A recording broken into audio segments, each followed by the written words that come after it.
خان کو بلا لیا۔ رابعہ نے دونوں بیٹیوں سے پوچھا کہاں جا رہے ہیں؟ تبھی اسفند کی آواز پر وہ سب پلٹے تو امامہ نے اسفند کو ہی کہہ دیا کہ وہ ان تینوں کو وہاں چھوڑ آئے۔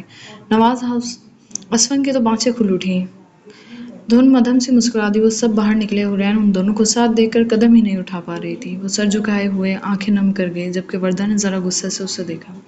ایک تو معلوم نہیں کیا ہونے والا تھا جو شامیر نے اسے بتایا تھا، اور اوپر سے رونے دھونے لگ گئی تھی وہ۔ گاڑی میں فرنٹ سیٹ پر دھن بیٹھی تھی۔ حورین پیچھے آنسو بہا رہی تھی، جبکہ وردہ بالکل انجان بن گئی۔ بابو میرا سونا، کب واپس آؤ گی یار؟ تمہیں دیکھے بنا چین ہی نہیں آتا مجھے۔ اسفند کی باتوں پر وہ بلش کرنے لگی، اور وردہ نے دیکھا وہ کافی کیوٹ لگ رہی تھی۔ اسفند، اس نے اسے ٹوکا، وہ یقیناً ان دونوں کی وجہ سے۔ میری جان، پیار کیا تو ڈرنا کیا؟ کیوں کزنز؟ اسفند نے ان دونوں کو بھی شامل کیا تو وردہ ہلکا سا مسکرا دی، اور حورین نے باہر دیکھنا شروع کر دیا۔ کچھ ہی دیر میں نواز ہاؤس بھی آ گیا تو اسفند کا دل ہی نہیں کیا کہ وہ اسے چھوڑے۔ حورین اور وردہ تو اتر گئی، جبکہ دھن زبردستی گاڑی سے نکلی تھی۔ اسفند دل پر ہاتھ رکھ گیا۔ میں جلد آ جاؤں گا تمہیں لینے، وہ بولا تو حورین نے مڑ کر دیکھا۔ نہیں اسفند، اب کی بار تم اتنے حق سے کہہ نہیں پاؤ گے یہ، وہ دل میں سوچتی اندر چلی گئی۔ دھن نے پہلی بار نواز ہاؤس میں قدم رکھا تھا۔ وردہ تو سیدھا اندر چلی گئی، جبکہ حورین اسے سب دکھا رہی تھی کہ یہ نواز ہاؤس ہے۔ اس نے اسے اندر سب کے کمرے دکھائے۔ دھن مسکرا رہی تھی۔ تم کیا کھاؤ گی؟ وہ پوچھنے لگی۔ نہیں کچھ نہیں، آپ کی دوستوں نے کب آنا ہے؟ وہ بولی۔ ارے وہ بھی آ جائیں گے۔ اچھا میں فریش ہو کر آتی ہوں، اوکے تم بیٹھو۔ اور وردہ آپی؟ اس نے ارد گرد دیکھا، وردہ نہیں تھی۔ چلو تم بیٹھو آرام سے، میں بوا سے کہتی ہوں چائے بنا دیں گی۔ دھن کو عجیب سا لگنے لگا۔ ایک تو پہلی بار یہاں آئی تھی اور وہ دونوں ہی چلی گئی تھیں۔ وہ سر جھکا گئی، انگلیاں موڑتی وہ سامنے دیوار پر مختلف تصویروں کو توجہ سے دیکھنے لگی۔ ہر طرف وردہ، حورین، نواز، تایا اور رابعہ ہی تھیں۔ اس نے سنا تھا نواز تایا کی پہلی بیوی بہت خوبصورت تھی، دیکھنے کی خواہش بھی دل میں آتی تھی، لیکن اس میں اتنی ہمت نہ تھی کہ وہ کسی سے کہتی کہ ان کی تصویر ہی دکھا دیں۔ اس نے وردہ کو دیکھا تھا، وہ بہت خوبصورت تھی، جس سے واضح تھا اس کی ماں بھی بہت خوبصورت ہوگی۔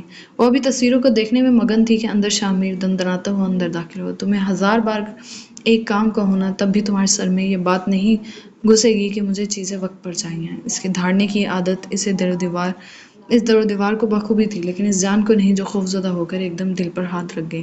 سر میں، اور اس نے دے کر تھپڑ خان کے منہ پر مارا۔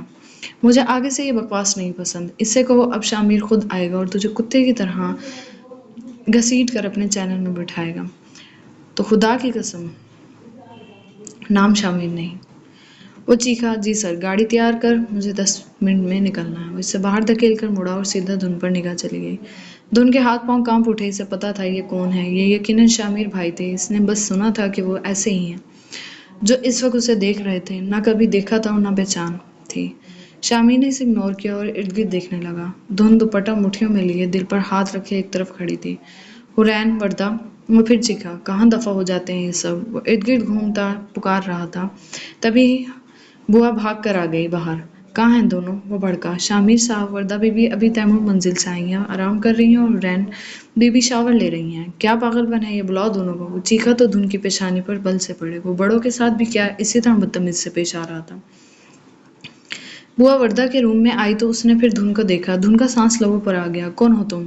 وہ اب اسے گھورنے لگا۔ میں کیا منمنا رہی ہو؟ اتنا وقت نہیں ہے میرے پاس، وہ بھڑکا۔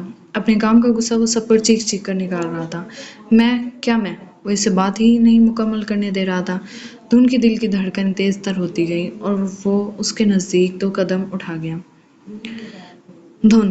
حورین کی آواز آئی تو اس نے نگاہ گھما کر حورین کو دیکھا۔ حورین کی آنکھوں میں کچھ تھا۔ پھر اس نے دوبارہ دھن کو دیکھا۔ خوبصورت؟ اس کے لب بس پھڑپڑائے۔ تو پہلے بتانا تھا نا۔ کیا میں کر رہی تھی؟ وہ سر جھٹک گیا، لیکن اب آواز ذرا کم ہو گئی تھی۔ حورین بھائی کے پاس آئی تو اس نے اسے گلے سے لگا کر پیار کیا۔ ٹھیک ہے میرا بچہ، وہ محبت سے بولا۔ دھن حیران سی ہوئی، ابھی وہ کیسے چیخ چلا رہا تھا اور اب اتنا نرم بول رہا تھا۔ اس نے سنا تھا شامیر بھائی بہت پڑھے لکھے ہیں، لیکن اس وقت تو اسے بالکل ایسا نہیں لگا تھا کہ وہ پڑھا لکھا ہے۔ وہ حورین کو لے کر صوفے پر بیٹھ گیا، جبکہ دونوں نے دھن کو دیکھا۔ دھن کا سانس پھر اٹک گیا۔ وہ سمجھ نہیں پائی کہ وہ دونوں اسے کیوں دیکھ رہے ہیں۔ وہ گھبرا رہی تھی، اس کے ہاتھ اپنے آپ کانپ رہے تھے، رونا لگا رہا تھا کہ دل کیا وہ چلی جائے یہاں سے۔ بھائی! وردہ کی آواز نے اس امتحان یا آزمائش میں ارتعاش پیدا کر دیا۔ وردہ کو وہ دونوں ہی اچھے نہیں لگ رہے تھے، کیونکہ وہ جان بوجھ کر دھن کے ساتھ کر رہے تھے جو بھی کر رہے تھے، اور بچہ بتاؤ کیسا رہا دن؟ شامیر نے ہاتھ بڑھایا، وردہ اس بڑے ہاتھ کو جھٹک نہیں سکتی تھی، شامیر کے ہاتھ کو تھام گئی۔ دھن تم بھی بیٹھ جاؤ، ایسے کیوں کھڑی ہو؟ وردہ نے دھن کو بیٹھنے کو کہا۔ دھن کی نگاہوں میں نمی تھی، جیسے وہ ابھی رو پڑے گی۔ وہ وردہ آپ اسفن کو فون کر دیں، میں گھر چلی جاؤں۔ اسفن؟ شامیر نے نام دہرایا۔ وردہ لب بھینچ گئی۔ دھن نے اس کی سمت دیکھا۔ تمہارا منگیتر، رائٹ؟ وہ پوچھنے لگا۔ دھن نے بس سر ہلایا۔ اتنی جلدی کیا ہے؟ کوئی کہیں نہیں جا رہا فی الحال۔ اور گیسٹ ہیں؟ ہماری ساری گھر دکھاؤ انہیں۔ شامیر بولا تو دھن نے مدھم آواز میں نفی کی۔ میں دیکھ چکی ہوں، مجھے بس گھر۔ شامیر کی آنکھوں نے اس کے الفاظ وہیں روک دیے۔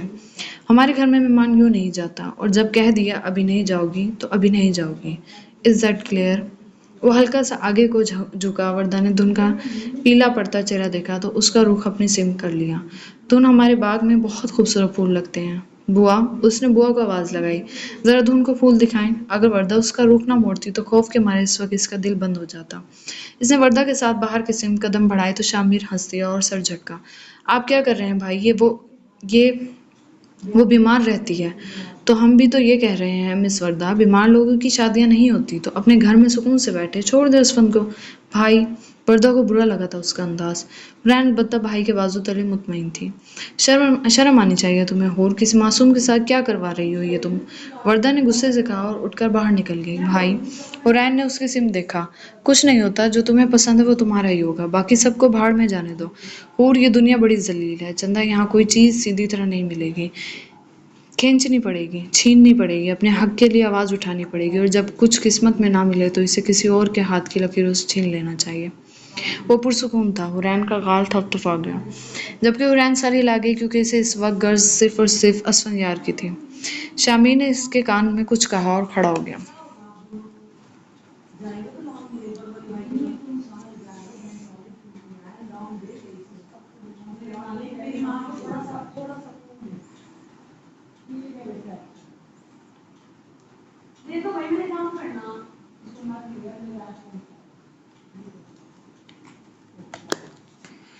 دھن باغ میں کھڑی رو رہی تھی جبکہ وردہ اس کے آنسو صاف کر رہی تھی۔ وہ اپنے پورشن میں جاتا اس نازک سی حسینہ کو روتے دیکھا۔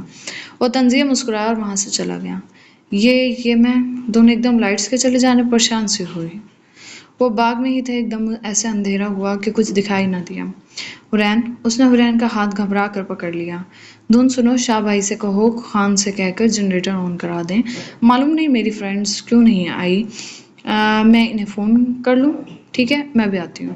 حرین کہہ کر وہاں سے چلی گئی۔ شامیر بھائی کا پورشن سامنے ہے، وہ بولی اور چلی گئی۔ دھن نے آنسو صاف کیے اور سامنے کی سمت چلنے لگی۔ اس نے ملگجے سے اندھیرے میں سیڑھیوں کو ٹٹولا اور اوپر چڑھ گئی۔ شاہ بھائی؟ اس کی آواز کانپ اٹھی تھی۔ اسے سمجھ نہیں آ رہا تھا کیا ہو رہا ہے، بس دل تھا وہ جلد از جلد چلی جائے یہاں سے۔ بہت قریب سے آواز آئی تھی۔ وہ دل تھامتی ڈری، تبھی لائٹس آن ہو گئی۔ شامیر اس کے نزدیک کھڑا تھا۔ پھر دھن گھبرا کر دور ہوتی اور زمین پر گری کہ شامیر نے اس کی کمر پر ہاتھ رکھا اور اسے سہارا دیا، اور پھر دھن کا دوپٹہ شامیر کے ہاتھ میں آ گیا۔ یہ وہ جان بوجھ کر رہا تھا کیونکہ مختلف اینگلز میں دھن اور شامیر کی تصویریں مسلسل کلکس ہو رہی تھیں۔ یہ بات اور یہ پلان حرین کے علاوہ کوئی نہیں جانتا تھا۔ فرش پر کچھ تیر نما چیز گری تھی، وہ سنبھال ہی نہیں پا رہی تھی خود کو۔ شامیر کی شرٹ کے بٹن ٹوٹ گئے اور یہ مکمل ایک منظر بن چکا تھا جو کیمرے کی آنکھ نے الگ ہی انداز میں محفوظ کر لیا۔ دھن، تم یہاں ہو؟ اچانک حرین آ گئی اور دھن گرتی پڑتی بھاگ کر اس کے سینے سے لگ گئی۔ پلیز اسفن کو کال کر دیں حرین، میری طبیعت خراب ہو رہی ہے، پلیز کر دیں۔ وہ حرین کے گلے لگی بچوں کی طرح سے سک اٹھی۔ اس کے منہ سے اسفن کا نام ہی حرین کو برا لگ رہا تھا۔ جانے دو، شامیر بولا تو حرین ہلکا سا مسکرا دی۔ دھن کی سمجھ سے سب کچھ باہر تھا۔ اس نے اسفن کو کال ملا لی اور اگلے 10 منٹ میں وہ نواز ہاؤس سے باہر نکل گیا۔ اسفن کے پاس گاڑی میں بیٹھتے ہی اس کا بی پی لو ہونے لگا۔ جان تم ٹھیک ہو؟ اس کے ٹھنڈے پڑتے ہاتھ پاؤں پر وہ پریشان ہو گیا۔ طبیعت خراب ہو رہی ہے، دھن کی طبی آپ کو بلا لیا۔ حرین بولی۔ Thank you so much Hareen, thank you. Shamir نے پیچھے سے اسفن کو پہلی بار دیکھا تھا۔ اس کے چہرے پر دھن کے لیے فکر بلا کی تھی۔ وہ گاڑی آگے بڑھا لے گیا اور اس نے حرین کو خود سے لگا لیا۔ یہ 1-2 بار ہی مل سکیں گے، اس کے بعد راستہ ہمیشہ کے لیے جدا ہے۔ اس نے بہن کو تسلی دی اور حرین سر ہلا گئی۔ بھائی کیا یہ کامیاب ہوگا پلان؟ وہ پوچھنے لگی۔ تم شامیر کی بہن ہو، گھبرانا نہیں، وہ چاہت سے بولا تو حرین نے سر ہلایا۔ وردہ ان دونوں کو دیکھنے لگی۔ مجھے آپ لوگوں پر بہت افسوس ہو رہا ہے۔ آگے اگر کبھی ہم میں سے کسی کے سامنے یہی سب آ گیا پھر پردہ. شامر گہرا سانس بھر گیا. بھائی بہن سے آگے دنیا میں کچھ نہیں ہے. اوکے، یہ بیوی، شوہر، ماں باپ، سب سے کمزور رشتے ہیں یہ. دنیا میں صرف بھائی اور بہن کا رشتہ سب سے اچھا رشتہ ہے، اور ہم اپنی بہن کے لیے وہ سب کریں گے جس سے اسے خوشیاں ملیں. اور وہ بیچاری لڑکی جو پہلی بار یہاں آئی اور اتنا تو ڈر گئی ہے اس کا کیا؟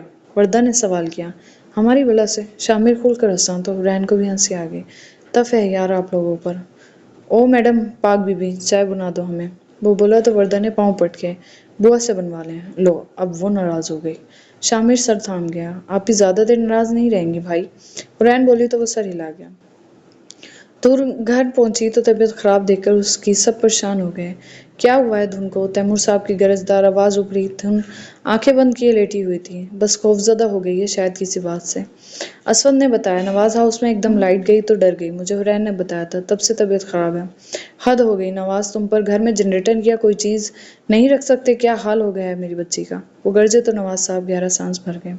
تف ہے تم سب پر. معلوم ہے کہ بچے کی طبیعت نہیں ٹھیک، پھر بھی سب سر پہ جمع ہو جاؤ سب یہاں سے. دھن کے آگے تو جیسے انہیں کوئی دکھائی نہیں دیتا. سب کو جھڑک دیا تو سب آہستہ آہستہ وہاں سے باہر آ گئے. لیکن سب کے لبوں پر چمگوئیاں صرف دھن کی طبیعت کو لے کر تھیں. شامر کہاں مر گیا تھا؟ تمہاری بیٹیاں لے کر ہی کیوں گئی تھیں جب خیال نہیں رکھ سکتی تھیں؟ وہ رابعہ پر بھڑکے. رابعہ پریشان سی ہو گئی.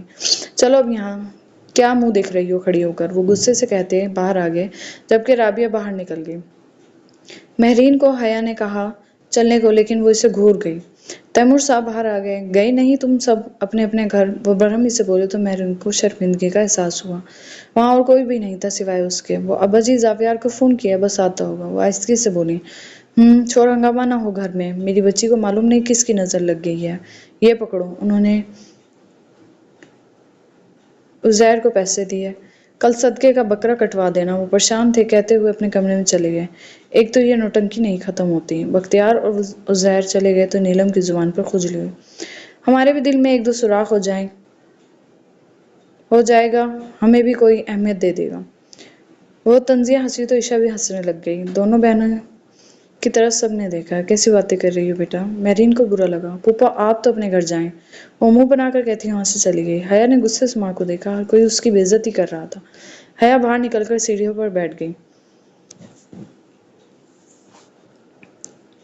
وہ زاویار کو مسلسل میسج کر رہی تھی. اپنے بوائے فرینڈ کو میسج کر رہی ہو؟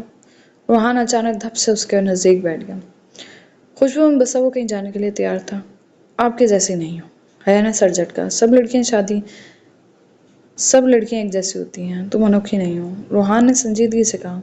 میں انوکھی ہی ہوں، کیونکہ جو لڑکیاں آپ کی گود میں پکے ہوئے پھل کی طرح پڑتی ہیں، میں وہ لڑکی نہیں ہوں. وہ پہلے ہی غصے میں تھی. بھڑک کر کہہ گئی. او اچھا، تو حیا حسن کو یہ لگتا ہے کہ وہ میری گود میں پکے ہوئے آم کی طرح نہیں گر سکتی. روحان کو اس کی اکڑ سخت زہر لگی. نارمل لڑکیوں کی طرح بیہیو کر سکتی تھی وہ، لیکن وہ یہ اکڑ اس کو دکھانے کا کیا مقصد تھا؟ سمجھ نہیں آیا اسے. پلیز آپ جائیں یہاں سے. میں آپ سے بات کرنے میں انٹرسٹڈ نہیں ہوں. وہ دانت پیس کر رخ موڑ گئی. ہماری بلی ہمیں ہی میں آؤں؟ وہ ہنسا. کیا بکواس ہے یہ؟ وہ تپ ہی گئی. بلی تو تم ہماری ہی ہو، کیونکہ تم ہمارے ہی ٹکڑوں پر پلی ہو. وہ طنزیہ کہتا ہنستا ہوا وہاں سے آگے چلا گیا. حیا اب نیچے آنکھوں میں نمی لیے اس کی پشت دیکھتی رہی. تبھی زاویار بھی آ گیا اور اس نے باہر کی سمت قدم بڑھا لیے. شامر سکون سے اپنے بستر پر لیٹا خواب خرگوش کے مزے لے رہا تھا کہ اچانک کسی نے زور سے اس کا بازو کھینچا. اس نے ناگواری سے آنکھیں کھولیں. سامنے اسی کا باپ کھڑا تھا. مسئلہ کیا ہے آپ کے ساتھ؟ وہ آنکھیں ملتا سوال کر رہا تھا. شرٹ لیس تھا. اس کی باڈی اس کی وجاہت کمال تھی. باہر میری عزت کا جنازہ نکل رہا ہے اور تم یہاں پڑے ہو. نواز کی آواز میں الگ ہی دھاڑ تھی. کیا ہو گیا ایسا؟ وہ اپنی شرٹ کھینچ گیا. اس نے خان کی سمت دیکھا. سر باہر پولیس آئی ہے. خان نے آہستگی سے بتایا تو مسکرا دیا. اس میں کیا ہی بڑی بات ہے نواز صاحب، آپ اور ہم ایک تھوڑی ہیں جو آپ کو میرے دروازے پر پولیس کے آنے پر مسئلہ ہے. وہ اس کے شانے کو تھپ تھپاتا مسکرانے لگا. نواز کا بس نہیں چلا اسے کھینچ کھینچ کر تھپڑ مارتا. ابا جی الگ اسے فون کر کے ہلکان کر رہے تھے اور اس کے بیٹے کو فرق نہیں پڑ رہا تھا کہ اب باپ دادا کی عزت ٹکے کی کرتی تھی. شامر نے شرٹ پہنی. شرٹ کے بٹن یوں ہی کھلے چھوڑ دیے. اپنے سفید صاف ستھرے پاؤں میں چپل پہنے اور موبائل اور والیٹ ایک ہاتھ میں تھما دوسرے ہاتھ میں پانی کی بوتل پکڑ لی، ایک ایک گھونٹ بڑھتا ہوا باہر آ گیا۔ پولیس کا ایک اہلکار اس کے سامنے آیا۔ سر، آپ کے خلاف FIR ہے، اس نے کہا تو شامی نے مڑ کر باپ کو دیکھا۔ وہ اس سے زج کر رہا تھا۔ یہ کیا چاہتا تھا، کچھ سمجھ نہیں آ رہا تھا۔ تو لے چلو میری جان، ہم نے کارنامہ ہی ایسا سر انجام دیا ہے، وہ بولا تو پولیس اہلکار اس کی مسکراہٹ کو سمجھ نہ سکا۔ شامر اپنی گاڑی میں، جبکہ باقی پولیس کا ڈالا پیچھے تھا۔ خان وکیل کو فون کیا؟ جی سر، کر دیا ہے۔ یار، تمہیں 1000 بار کہا ہے پری بیل کا انتظام کر کے رکھا کرو، لیکن مجال ہے تمہارے کان پر جوں بھی رہیں گے، وہ گھور کر بولا۔ اور شامر نے سکون سے پانی کی بوتل سے گھونٹ گھونٹ پانی اندر اتارنا شروع کر دیا۔ نواز بھائی خیریت؟ بیٹے کو پولیس لے کر چلی گئی۔ سوسائٹی کے لوگ نواز کے پاس آنے لگے۔ پتہ نہیں، وہ کہہ کر دروازہ بند کر گئے۔ ہوا کیا ہے؟ نواز نے وہاں کھڑے ملازم سے پوچھا۔ سر، محسن رضا کا شو تھا سر کے چینل پر، تو کافی بدتمیزی اور بدمزگی ہو گئی تھی۔ تو کل رات محسن صاحب سر کو دھمکیاں دے رہے تھے، لیکن سر نے اس بات کو سنجیدہ نہیں لیا، اور پھر وہ ملازم چپ ہو گیا تو نواز نے لب بھینچ لیا۔ جی ابا جی۔ اس نے فون اٹھایا۔ یہ کیا بکواس ہے نواز؟ تیمور گرائے۔